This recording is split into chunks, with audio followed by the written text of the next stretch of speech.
मस्तक सिंहासन पे हम आत्माएं, राजन बने और शासन चलाएं। राजा बनने से पहले हमें अपने आप को ऋषि बनाना है। ऋषि बनाएंगे तो राजा बनेंगे, अर्थात ऋषि की स्थिति बनाएंगे तो राजाई की स्थिति का अनुभव होगा। राजा और ऋषि दोनों शब्दों से मिलकर के राज ऋषि बना है। तो हम राजा हों और ऋषि भी हों, वो स्थिति संपूर्ण रूप से तो सतयुग में होगी, लेकिन इस समय हमें अपनी ऋषि की स्थिति बनानी है। हमें ऋषि बनना है। ऋषि बनना है, इसका भावार्थ क्या है? ऋषि मुनि आपने देखे होंगे, द्वापर युग और कलयुग के अंत तक भी बहुत ऐसे ऋषि मुनि और तपस्वी महात्मा जो क्या करते हैं, जिनके जीवन में त्याग और तपस्या होती है। ऋषि अर्थात सर्वंश त्यागी और तपस्वी। तो हमें अपना राज्य भाग प्राप्त करने के लिए सर्वंश त्यागी और तपस्वी बनना है, तब ऋषि का टाइटल मिलेगा। और जब ऋषि का टाइटल मिलेगा तो राजाईपन की स्थिति का अनुभव होगा। हमसे विधि में मिस्टेक क्या होती है, हम राजा ही पहले चाहते हैं और ऋषि बाद में बनना चाहते हैं। त्याग और तपस्या हम बाद में कुछ करना चाहते हैं, पहले कुछ राजा ही मिल जाए, कुछ प्राप्तियां हो जाएं। लेकिन करना क्या है, हमें ऋषि की स्थिति बनाने के लिए अपने जीवन को पूरी तरह समर्पित करना है। बाबा ने अपने जीवन को पूरी तरह से ऋषि के स्वरूप में अपने को लाने के लिए पूरी तरह से समर्पित कर दिया। अगर दुनिया में सब कुछ ऐसे ही मिल जाता तो बाबा को त्याग और तपस्या करने की जरूरत नहीं होती। बाबा ने सर्वस्व त्याग किया। स्थूल चीजों, स्थूल वस्तुओं, पदार्थों, ऐशो आराम को भी त्याग किया, विशेष रूप से जिसको लग्जरियस लाइफ कहते हैं उसका त्याग किया। अगर बाबा चाहते तो तपस्या वैसे भी कर सकते थे, लेकिन कहीं ना कहीं गहरे में ये बात भी बहुत गहरी है कि हमें अपनी तपस्या के अग्नि को प्रज्वलित करने के लिए, तपस्या को बढ़ाने के लिए, उसमें तीव्रता लाने के लिए स्थूल त्याग का भी महत्व है, बहुत गहरा महत्व है।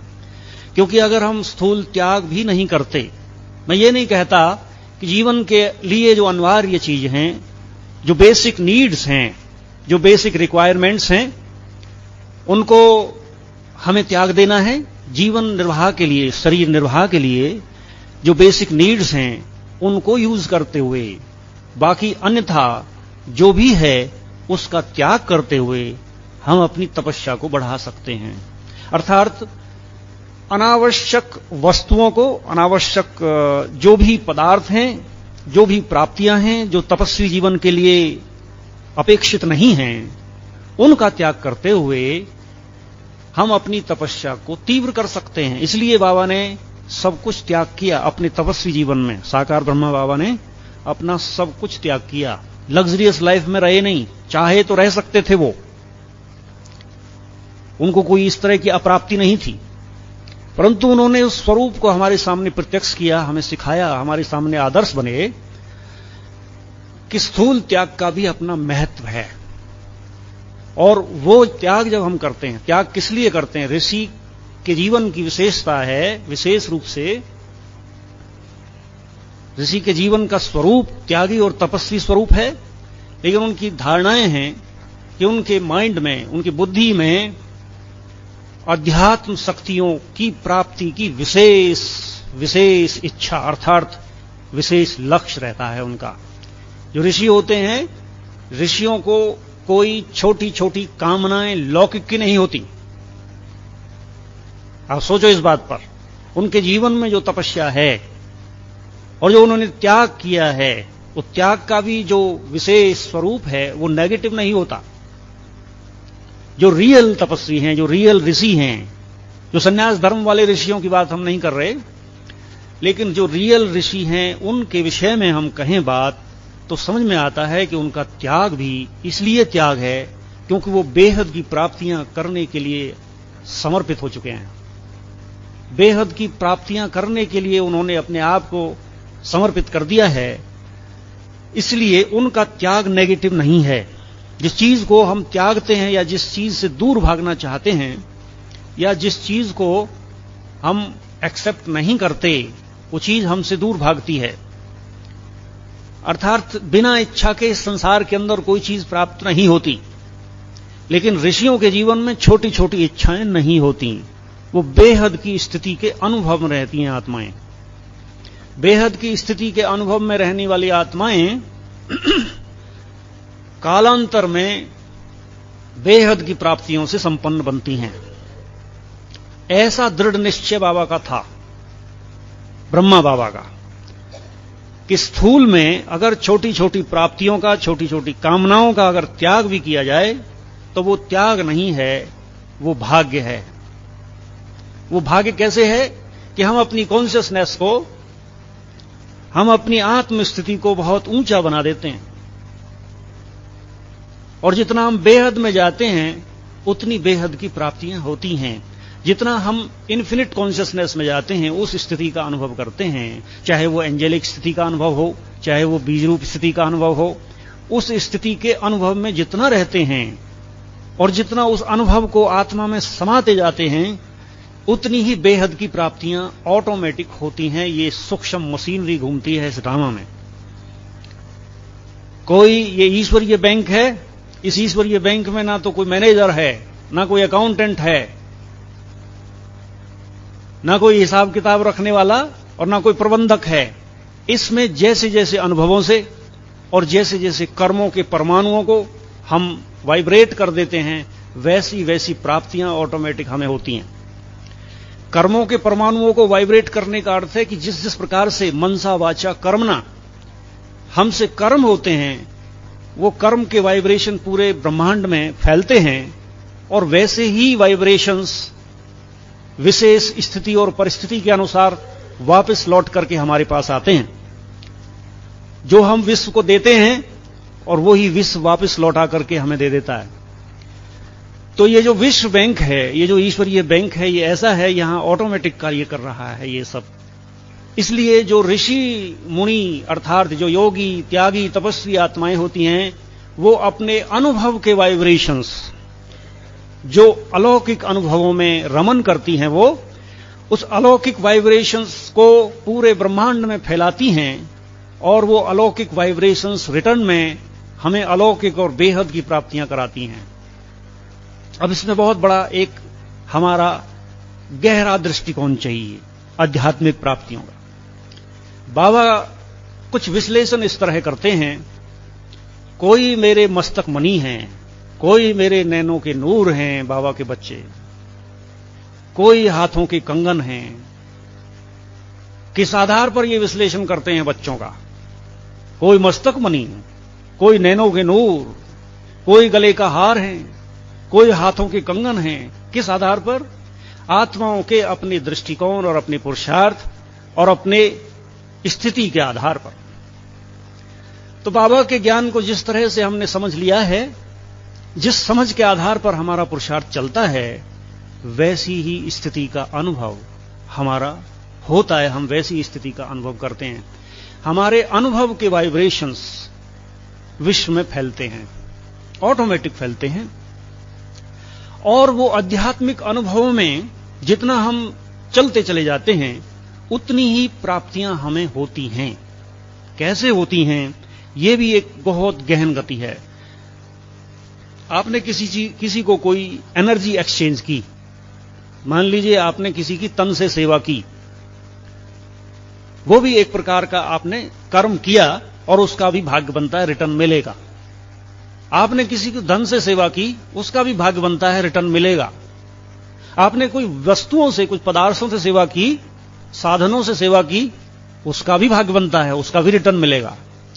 परंतु जो आपने अपनी स्थिति से सेवा की, उसका रिटर्न कैसे मिलेगा?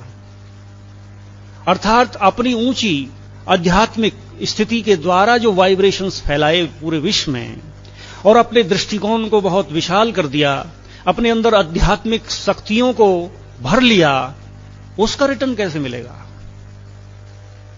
उसका रिटर्न ऑटोमेटिकली होता है। इस तरह से आपके द्वारा, आपकी भावनाओं से, आपकी मनसा से, आपके विचारों से, संकल्पों से, आपके कर्मों से स्थूल रूप में, और आपकी आध्यात्मिक उच्चतम स्थिति से जैसे जैसे इस पूरे विश्व में वाइब्रेशन फैल चुके हैं, फैल गए हैं, या किसी आत्मा को आपने एनर्जी दे दी है, वैसा वैसा रिटर्न ऑटोमेटिकली ये यूनिवर्सल इंटेलिजेंस आपको देती है। बाबा कई बार ये कहते हैं कि मैं रिटर्न में आपको देता हूं, जैसी जैसी आप भावना रखते हैं उस भावना का भाड़ा भक्ति मार्ग में भी देता हूं। बाबा भाड़ा देते हैं, एक एक को देते हैं, करोड़ों आत्माएं। कई बार फिर एक कंट्रोवर्सी बात आपको सुनने को मिलेगी कि हर एक का अपना अपना कर्मों का हिसाब है, जो जैसा करता है वैसा पाता है।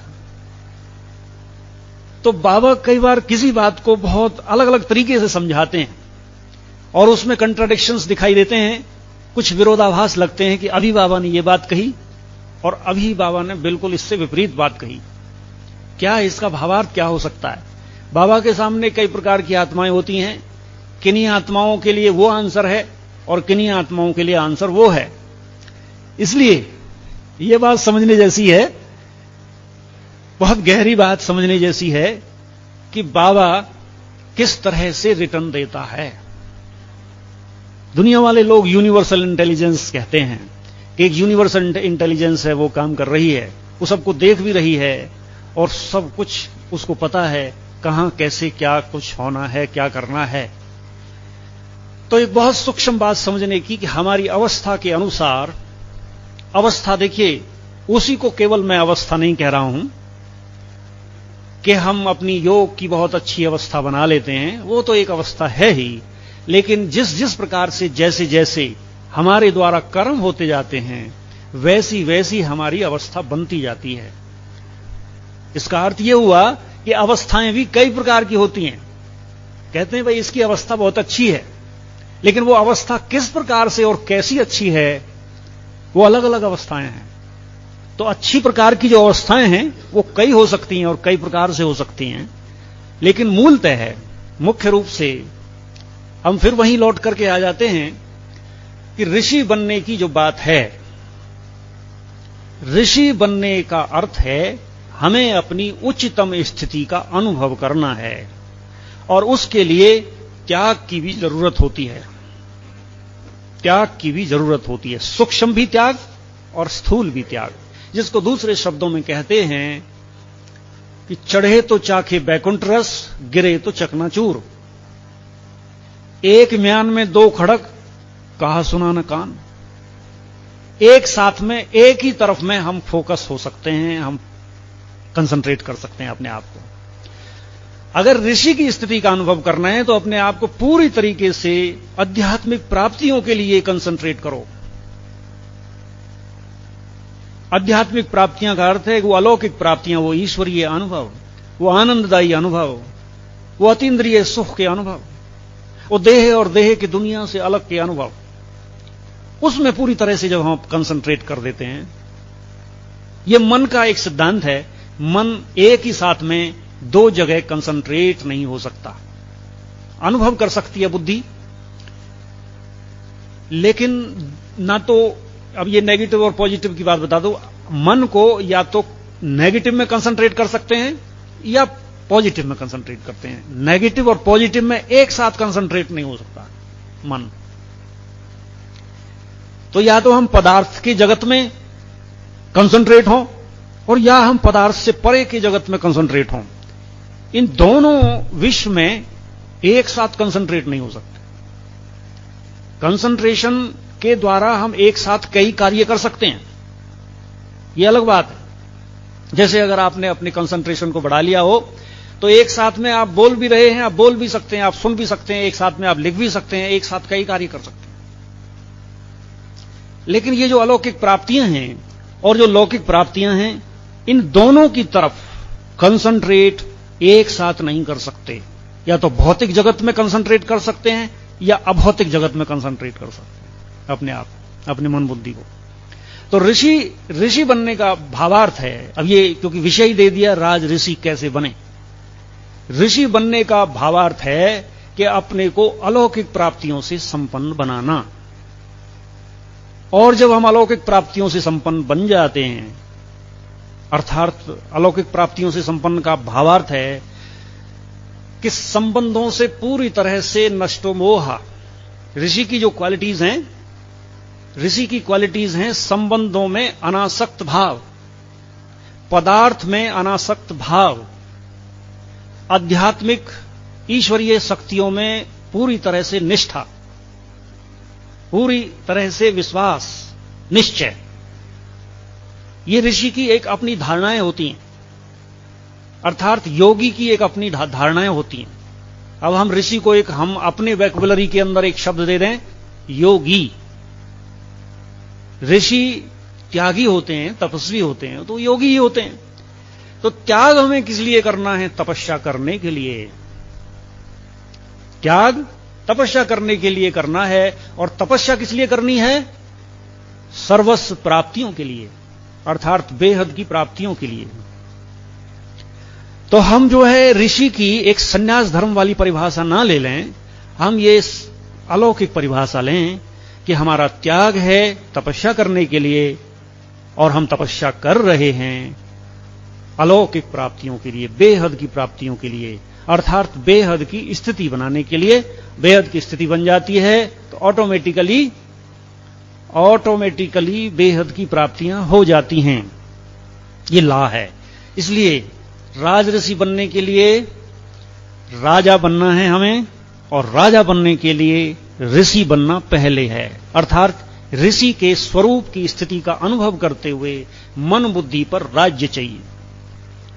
मन बुद्धि पर जितना अपना स्वराज्य होगा उतना हम राजा बनेंगे, अर्थात अपने राजा बनेंगे।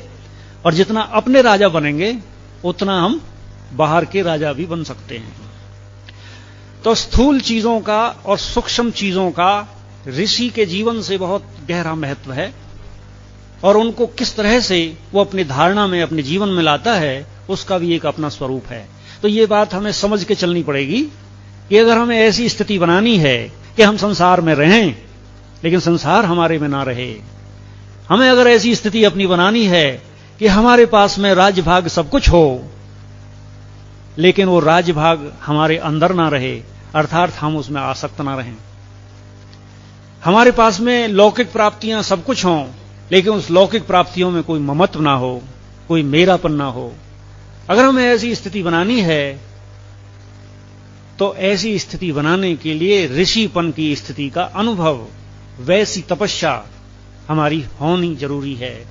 अगर वैसी तपस्या नहीं होगी और हमें राज्यभाग मिल गया, मान लीजिए पुण्य कर्मों के फलस्वरूप भी, तो उस राज्यभाग में मेरापन रहेगा, मैंपन और ममत्व रहेगा। क्योंकि सब कुछ होते हुए डिटैच की स्थिति तो तभी हमारी हो सकती है जब हम अपनी ऋषि की स्थिति से राज्यभाग प्राप्त करें। ऋषि बनकर के सेवा हो रही है, ऋषि बनकर के योग के अच्छे डिटैच अनुभव हो रहे हैं, यह एक बहुत सूक्ष्म पुरुषार्थ की बात है। अगर राजाई देखिए सबको मिलती है, जो पुरुषार्थ करते हैं, जैसी जैसी जिसकी अवस्था अच्छी होती है उसके आधार पर राजाई सबको मिलती है। परंतु राजऋषि का उनका ही गायन होता है जिन आत्माओं की स्थिति संगम युग में राजऋषि की हो जाती है, अर्थात जिन्होंने अपने जीवन में ऋषिपन की स्थिति का अनुभव कर लिया है, पूरी तरह से डिटैच, कोई ममत्व नहीं, किसी से किसी भी प्रकार की कोई आसक्ति नहीं, एकदम पूरी तरह से बेहद में बुद्धि, सब कुछ करते हुए भी उपराम। अगर ऐसी स्थिति बेहद की बन जाती है तो राजाई भी जब मिलेगी तो वहां भी स्थिति राजऋषि की रहेगी। अगर वो स्थिति नहीं बनाएं और सेवा बहुत करें, राजाई मिलेगी, सेवा के द्वारा भी मिलती है, ऐसी बात नहीं है, परंतु उसमें मन बुद्धि पर राज्य प्राप्त करने की जो स्थिति है, वो जो परसेंटेज है, वो उतनी ना होने के कारण जब राजाई प्राप्त होगी तो वहां पर वो राजऋषि स्थिति का अनुभव नहीं होगा। जैसे किसी किसी राजा का ही गायन है राजऋषि स्थिति का, राजा जनक का गायन है, वो जीवन मुक्त थे, राजऋषि स्थिति में रहते थे, राजाई चल रही है तो भी डिटैच, पूरी तरह से डिटैच हैं, राज कारोबार में सब कुछ हो रहा है, वहां कोई मेरापन, कोई मैंपन, कोई ममत्व नहीं है, तो किसी किसी का ही गायन होता है वो। इसलिए मैंने कहा ये पीएचडी का टॉपिक है, ये टॉपिक जो है वो पीएचडी लेवल वाला है जी। हाँ, तो इसलिए ये जो है चिंतन करना है हमें कि ये राज ऋषि की स्थिति हम कैसे बनाएं। दोनों तरह से प्राप्तियां होती हैं, सेवा करने से भी और ऋषि के अभ्यास से भी, उस योग के अच्छे अच्छे अनुभव करने से भी। अटैच और डिटैच, इसके बीच में एक पतली सी रेखा है, और उस रेखा को अगर हम खींच लेते हैं तो घर बार में रहते हुए, परिवार में रहते हुए हम अपने स्थिति को डिटैच रख सकते हैं, अर्थात ऋषिपन का अनुभव कर सकते हैं। जैसे ऋषि होता है ना, उसका बेहद का पूरा विश्व उसका होता है, उसका कोई एक निश्चित, एक पर्टिकुलर कोई परिवार एक नहीं है, उसका पूरा विश्व उसका है। आप समझ रहे हैं इस बात को? पूरा विश्व उसका है, कोई एक परिवार नहीं है। तो एक परिवार को अगर अपना समझते हैं और हद में रहते हैं तो ममत्व जरूर होगा, चाहे कुछ परसेंटेज में ही हो, लेकिन ममत्व जरूर पकड़ेगा हमें। इसलिए ममत्व से दूर रहना, तो वो तभी रह सकते हैं। एक है नॉलेज के आधार पर, ज्ञान के आधार पर हमें ज्ञान है कि ये मेरा नहीं है, ये आज मेरा है, कल किसी और का होगा, और परसों किसी और का होगा, कल किसी और का था, आज ये मेरा है और कल किसी और का हो जाएगा। तो ये तो चलता रहता है खेल। आत्माएं जो अभी इस संबंध में, इस जन्म में हमारे साथ आई हैं, पिछले जन्म में कहीं किसी और की थी, अगले जन्म में कहीं किसी और की होंगी। ये खेल चलता है, ये ज्ञान के आधार पर हमें पता है। तो एक तो है ज्ञान के आधार पर ममत्व से मुक्ति, आसक्ति या मोह से मुक्ति। ऋषि को आप, ऋषि की बिल्कुल एक आउटर लुक को देख करके आप समझ सकते हैं कि उसको किसी प्रकार का किसी से ममत्व नहीं है, दुनिया से जैसे एकदम उपराम है वो। ना उसका कोई विशेष संबंधी है जिससे वो खास कनेक्शन रखता हो। कितनी ऊंची बात है ये, अपने कॉन्शियसनेस को ऊंचा उठाने की बात है कि संसार में वो तो चलो उस हिसाब से कहते हैं कि वे ऋषि घर को छोड़ करके जंगल में चले जाते हैं और ऋषि की तरह तपस्या करते हैं, लेकिन हमें तो घर बार में रहते हुए, घर गृहस्थ में रहते हुए अपनी बुद्धि को डिटैच करना है। और ये कितना सूक्ष्म अभ्यास है कि रहते हुए डिटैच करना है, संसार में रहते हुए डिटैच करना है, घर बार में रहते हुए अपने आप को डिटैच करना है। डिटैच करने का यह अर्थ नहीं है कि संबंधों को निभाना नहीं है या कर्म नहीं करने हैं, कर्म भी करने हैं, संबंधों को भी निभाना है, निभाते हुए भी जैसे डिटैच, कहीं कोई किसी प्रकार का अटैचमेंट नहीं। अटैचमेंट और डिटैचमेंट का बैलेंस रखने के लिए आप अपने सामने मधुमक्खी को रखिए, कमल आसन को रखिए। कमल का फूल होता है ना, कमल का आसन, देवी देवताओं को कमल का आसन दिखाते हैं। देवी देवताओं को कमल का आसन क्यों दिखाते हैं? क्योंकि देवी देवताओं ने अपने पूर्व जन्म में, संगम युग में, अटैच और डिटैच की बैलेंस रखी थी, एक बैलेंस्ड स्टेज बनाई थी। और वो जो बैलेंस स्टेज है, उसके फलस्वरूप जब वो देवी देवता बने तो उनका जो सिंहासन ही दिखा दिया कि वो लोटस के ऊपर हैं, वे खड़े हुए हैं या बैठे हुए हैं, किसी भी स्थिति में बनाया है, लेकिन बनाया है आसन कि कमल के आसन पर विराजमान हैं। तो अपने सामने रखें कमल के फूल को और मधुमक्खी को। मधुमक्खी का आपने देखा होगा कि वो अटैच भी रहती है लेकिन डिटैच भी रहती है। कभी भी शहद के ऊपर उसका जो विशेष रूप से, वही उसका पूरा नेटवर्क ही वहां चलता है, शहद को कलेक्ट करना और शहद को अपने उसमें रखना। अगर दूसरी मक्खी को आप लेंगे, वो शहद में अगर बैठेगी तो उसमें इतनी अटैच हो जाएगी कि शहद से ऊपर नहीं उठ सकती, शहद से ऊपर नहीं उठ सकती। एक बार बैठ गई तो उसके पंख भी, उसके पैर भी उसमें लिपट जाते हैं, वो डिटैच नहीं हो सकती। एक बार अटैच हुई फिर डिटैच नहीं हो सकती। लेकिन मधुमक्खी के अंदर ये क्वालिटी है, वो वहां अटैच भी रहती है, बहुत चतुराई से, बहुत स्किलफुल तरीके से, और शहद को बिल्कुल वहां पर कलेक्ट करके वहां रखती है और वहां फंसती नहीं है, फिर वहां से डिटैच हो जाती है। कर्म करते हुए भी हमें ऐसी स्थिति का अनुभव रहना चाहिए कि मधुमक्खी के अंदर वो क्वालिटी, जीव जंतुओं के अंदर वो क्वालिटी है।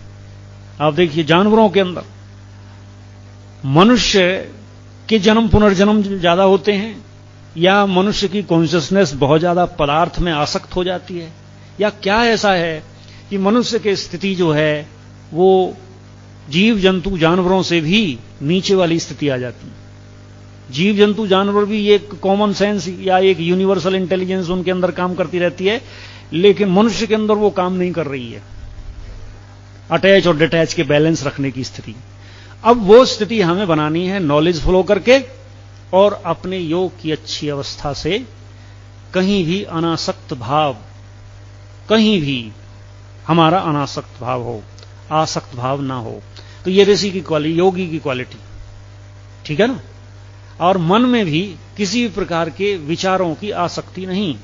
इस संसार में अनेक प्रकार के विचार हैं, अनेक प्रकार की मान्यताएं हैं, अनेक प्रकार के मतांतर हैं। समय और परिस्थिति के अनुसार अगर आपके विचारों से, आपके दृष्टिकोण से, आपकी मान्यताओं से अगर कुछ क्रिएटिव होता है तो ठीक है, अगर क्रिएटिव नहीं होता है तो भी अपने आप को स्टेबल रखें, वहां विचारों के संघर्ष में ना जाएं। स्थूल रूप से तो हम सब डिटैच होने का प्रयास रखते हैं और वो तो हमें थोड़ा ज्ञान रहता है, लेकिन अपने विचारों से, अपने आइडियाज से, उनसे, अपनी बुद्धि से, उनसे डिटैच रहने का ख्याल बहुत कम आत्माओं को होता है।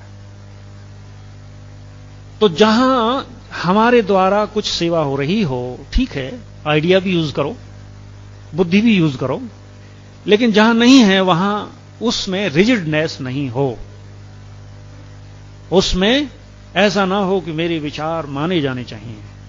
अर्थात आप अपने विचारों को, अपने ऊंचे विचारों को अपनी जीवन की शैली बना दें। विचारों को एक तरह से दृढ़ बना करके हमें रखना भी पड़ता है, क्योंकि हमें श्रेष्ठ बनना है, ऊंचा जीवन हमें अपना बनाना है। तो जिसके विचार ऊंचे होंगे उसका जीवन ऊंचा होगा, उसके संस्कार ऊंचे होंगे। तो विचारों को तो हमें श्रेष्ठ बनाना भी है, ऊंचा बनाना भी है और वैसी दृढ़ धारणा रखनी भी है, लेकिन उन विचारों में भी आसक्ति ना हो। कर्म क्षेत्र में उसकी आसक्ति ना हो। उन विचारों का, उन संकल्पों का अपने आप को स्वरूप बनाते जाएं, लेकिन कर्म क्षेत्र में उन विचारों की आसक्ति, उन विचारों में मेरापन या उन विचारों में जो मैंपन है उससे मुक्त रखने का प्रयास रखना है अपने आप को। ये सूक्ष्म, क्योंकि तपस्वी जीवन हमें अपना बनाना है, तो सूक्ष्म बंधन और स्थूल बंधन, उन दोनों पर ध्यान देना होगा। क्योंकि तपस्या के स्वरूप को एक ज्वाला रूप देना है हमें, उसको तीव्र करना है, तो बंधनों को भी काटना है। एक तरफ बंधन बंधे रहे और दूसरी तरफ हम जो है तपस्या भी करते रहे, तो वो ज्वाला स्वरूप की स्थिति का अनुभव, वो बीज रूप का अनुभव, वो अच्छे अच्छे ऊंचे अनुभव कैसे होंगे। समझना है इस बात को गहराई से कि सब कुछ एकदम पूरी तरह से अपने को हल्का रखना है, चाहे संस्कारों की दृष्टि से, चाहे विचारों की दृष्टि से, चाहे संबंध संपर्क की दृष्टि से हल्का रखना है। कहीं कोई आसक्ति, कोई अटैचमेंट ना पकड़े। इतना तक हमें अपनी स्थिति पर ध्यान देना है और फिर पुरुषार्थ करते रहना है तपस्या करने का। तपने का भावार्थ यहां यह है कि हमें सभी प्रकार की ऊर्जाओं को बैलेंस में रखते हुए, क्योंकि एक बहुत बड़ी तपस्या है, चैलेंज है आज पूरे विश्व में हमारे सामने, जो ऊर्जाएं अनबैलेंस हुई पड़ी हैं, बाहर की ऊर्जाएं, भौतिक ऊर्जा भी अनबैलेंस हुई पड़ी है और हमारे मेंटल जो ऊर्जा है, मेंटल एनर्जी है, वो भी अनबैलेंस हुई पड़ी है। मतलब अब उसको बैलेंस में लाते हुए देह और देह की दुनिया से ऊपर के अनुभव करना, बैलेंस में लाना ही तपस्या है।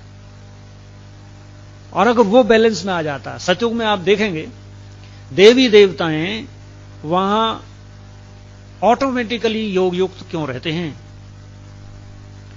वहां कोई ज्ञान नहीं है आत्मा का या परमात्मा का, लेकिन फिर भी वो योग युक्त रहते हैं। वहां आत्मा की शक्ति नेचुरल काम कर रही है, योग बल से सब काम हो रहे हैं का मतलब है कि वहां आत्मा की बैलेंस्ड ऊर्जा अपने तीव्रतम वेग में काम करती है। कैसे करती है वो? क्योंकि वहां पर भौतिक ऊर्जा अपने सतोप्रधान रूप में है, बैलेंस्ड में है, सतोप्रधान तत्व हैं, तत्वों की जो ऊर्जा है, फिजिकल एनर्जी जो है वो प्योर है, एकदम बैलेंस है, कोई अनबैलेंस की स्थिति नहीं है वहां। अगर इस समय भी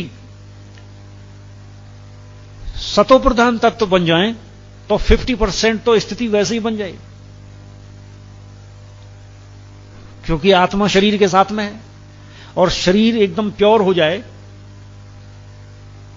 तो आत्मा 50% तो प्योरिटी का और 50% योग युक्त अपने आप ही अनुभव करने लगी स्वतः ही। ये एक गहरी बात समझनी थी। इसलिए थोड़ा सा चेक कर लेंगे अपने आप को कि कहीं कुछ हमारा ऐसा तो नहीं है जो बंधन है, सूक्ष्म में भी स्थूल में भी हो जाते हैं। कहीं कर्मों के हिसाब आ रहे हों, कहीं कोई आपस का अकाउंट आ रहा हो, कहीं और कुछ ऐसा आ रहा हो, तो उसे साक्षी भाव से, उसे बहुत बहुत सरलता से, सिंपल रहते हुए, आत्माओं के प्रति शुभ भावना शुभकामना रखते हुए, सब आत्माओं के प्रति क्षमा भाव रखते हुए, किसी आत्मा ने मेरे लिए कुछ भी ऐसा गलत कर दिया हो उसको भी क्षमा कर दें, क्योंकि वो भी एक मन का बंधन रहता है, वहां भी मन अटैच रहता है। किसी आत्मा ने मेरे लिए कुछ ऐसा कर दिया हो तो उसको क्षमा कर दें। मैंने अगर गलती से किसी आत्मा के लिए पूर्व जन्म में या इस जन्म में भी कुछ कर दिया हो, उससे भी क्षमा याचना कर लें। अपने आप को पूरी तरह से लाइट बना के रखें, तब वो तपस्वी जीवन का अनुभव होगा और तब मन बुद्धि पर पूरा राज्य होगा। और जब मन बुद्धि पर पूरा राज्य हो जाएगा तो आप ऑटोमेटिकली राजऋषि बन जाएंगे। इस जन्म में ही, संगम युग में ही राजऋषि बन जाएंगे।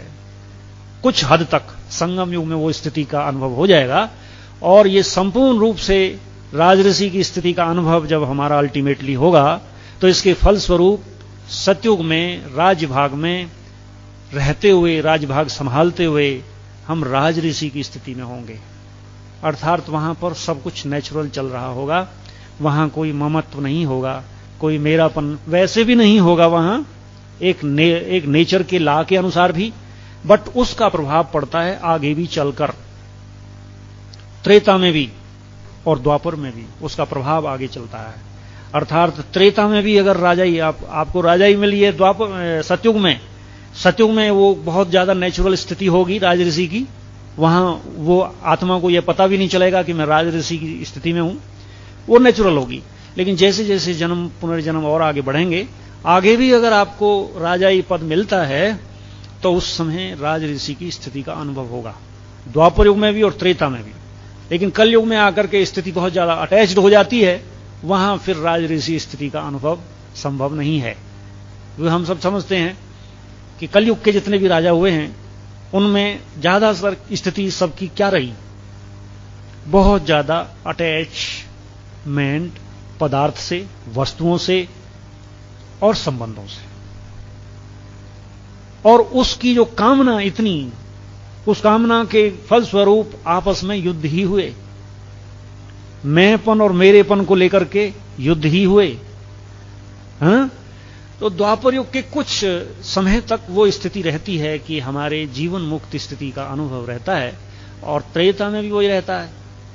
लेकिन वो स्थिति का अनुभव अगर हम अच्छा पुरुषार्थ कर लें, यहां संगम युग में भी हम वो स्थिति का अनुभव कर सकते हैं कि सब कुछ होते हुए भी, सब कारोबार करते हुए भी, सब राजभाग संभालते हुए भी, सब जिम्मेवारियां संभालते हुए भी, इस शरीर को चलाते हुए भी, शरीर निर्वाह कर्म करते हुए भी, एकदम तपस्वी जीवन, एकदम तपस्या की वाइब्रेशंस फैलाने वाला जीवन, और एकदम डिटैच, किसी चीज से कोई आसक्ति नहीं है। ऐसा अनुभव होगा कि जैसे नेचुरल हमारे जिम्मेवारियों को हम नेचुरल रूप से निभा रहे हैं। चाहे छोटी जिम्मेवारी मिल रही है, चाहे बड़ी जिम्मेवारी है, जहां जहां हम होंगे हमें यह अनुभव होगा कि नेचुरल चल रहा है, कहीं किसी प्रकार की कोई ऐसी समस्या, कोई ऐसी प्रॉब्लम नहीं आ रही है। तो राजा होते हुए मेरे वाइब्रेशंस, मेरी सोच, मेरी भावनाएं मेरी स्थिति से अपने आप कार्य कराएंगी, वहां पर ऑटोमेटिकली राजऋषि स्थिति का अनुभव होगा। तो ये संगम युग में भी हम कर सकते हैं, और कुछ आत्माएं कर भी रही हैं, करती भी हैं। जैसे जैसे स्थिति आगे बढ़ती है वैसे वैसे आत्माएं वो अनुभव करती जाती हैं संगम युग में भी। तो हमें ऐसी स्टेज तक पहुंचना है, ठीक है ना। इस पर और गहराई से चिंतन कर लेंगे आप।